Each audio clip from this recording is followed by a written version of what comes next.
এখনো কিন্তু এই ম্যাচে সমানে সমানে লড়াই, খেলার ফলাফল কিন্তু 0-0। মহেন্দ্র ধনা ডুলু কিন্তু না, ডুলু মহেন্দ্রের কাছে বল দেওয়া পড়ে গেল। মহেন্দ্র সঙ্গে সঙ্গে ইন্দ্রজিৎ করা গুজু ভীম আমরা ডান দিক থেকে ভীম মহেন্দ্র টাচ ভীম ধনাকে বল দিয়ে দিচ্ছেন। ধনা শটকে আসবে, ধনা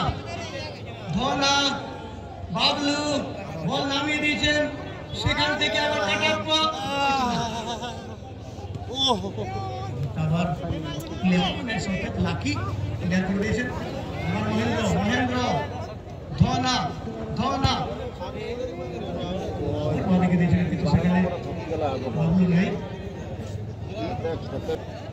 সুপ্রিয় দর্শক মন্ডলীরা,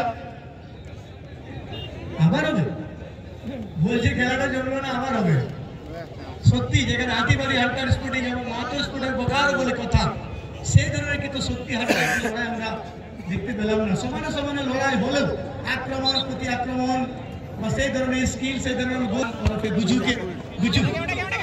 গুজুরও কিন্তু পাটা ভেঙেছিল, 1 বছর পর আবার খেলায় ফিরেছেন। কারণ পা ভাঙার পর আবার খেলায় ফিরেছেন। ইন্দ্রজিৎ ওরা নিয়েও পা ভাঙার পর আবার খেলায় ফিরেছেন। এদিকে ফাগুন টুটু হালকা ভাবে দুলু সরেন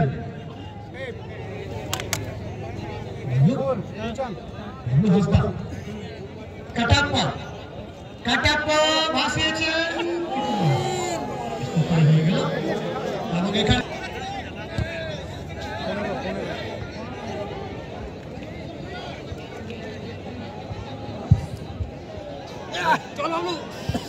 এই মুহূর্তে কিন্তু বাবলু খুব সুন্দর বলটি নামিয়ে দিয়েছিলেন, কিন্তু রাকেশ বেসরা ভালো ক্লিয়ার করলেন। ভালো সুযোগ তৈরি হয়েছিল হাতিবাড়ি হালকা স্পোর্টিং ফুটবল টিমের পক্ষে। এদিকে দেবনারায়ণ ফাগুন টুডু মহেন্দ্র বান্ডি মহেন্দ্র পাস দেবনারায়ণ বেসরা মহেন্দ্র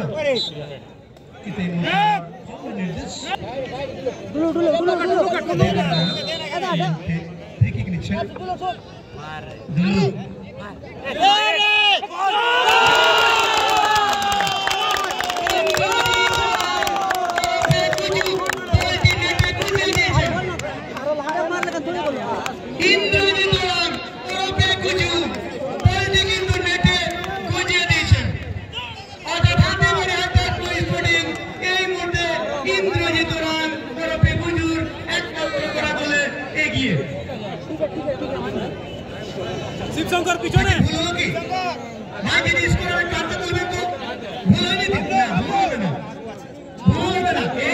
ইন্দ্রজিৎ ওরা ওরফে গুজু হয়তো হতে পারে যে আবেগে একটু দূর আছে, ডিস্টেন্স আছে, কিছু বলা হয়নি, একদম ভুল নয়। ইন্দ্রজিৎ ওরা ওরফে গুজু অলরেডি কিন্তু 100 লিড দিয়েছেন। বাবলু হাসদা বাঁ দিকে দিলু সরেন মহেন্দ্র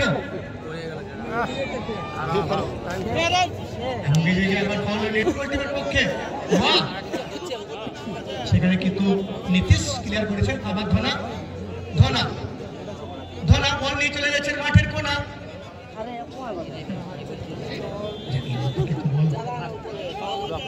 সেখানে ছিলেন ফুলচাঁদ গুজরাম করে যাচ্ছেন নিজের কাম এবং